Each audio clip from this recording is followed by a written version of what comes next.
Allez, salut les sorciers! Eh bien, je me devais de faire cette petite vidéo parce que j'avais fait un unboxing sur cette fourche. Donc, fourche RockShox.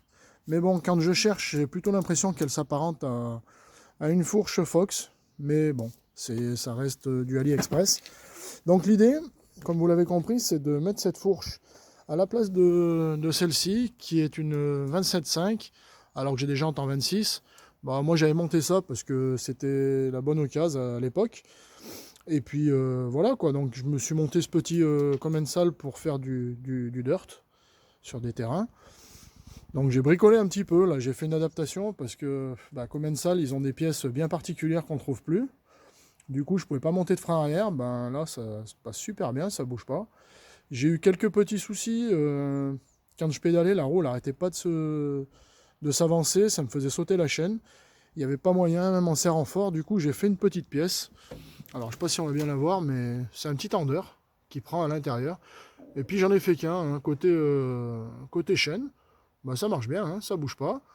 Donc peut-être à l'occasion, si je m'ennuie, hein, parce qu'il fait froid en ce moment, eh ben, je ferai le deuxième, mais là ça marchait bien. Je vais quand même tenter de vous expliquer un petit peu ce qu'il faut faire pour le faire simplement. Donc la fourche était en place, j'avais tout mon empilement pour la fourche, pour le guidon, pardon. Il n'y avait pas de souci avec ça. Et ben, je vais pas me prendre la tête, hein, je vais reprendre toutes les bonnes mesures. Et puis, je vais couper et je vais faire tout ce qu'il faut pour que ça se mette en lieu et place. Donc là, on peut le voir, là, j'ai déjà fait mon petit repère. Là, j'avais 6 mm de trop. Bon, je vais les enlever. Alors moi, après, je sais pas comment vous faites, mais moi, je me prends pas la tête. Je suis pas un professionnel. Mais un petit outil comme ça, là, petit outil de plombier, ça va pas trop mal. Coupe-tube.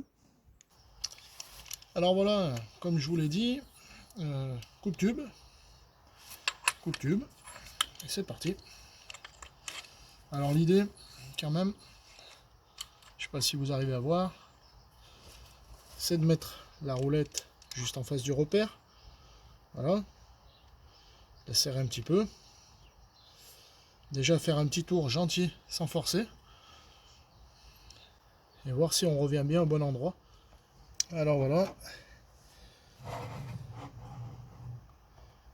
On met d'abord le petit cône, qui va bien. Ensuite, on rentre la deuxième pièce qui vient écraser le cône. On remet notre cale.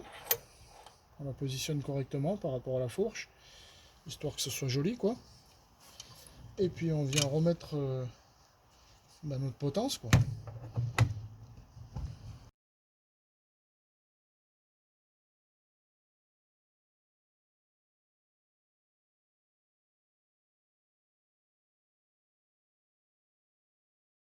Et voilà, le tour est joué.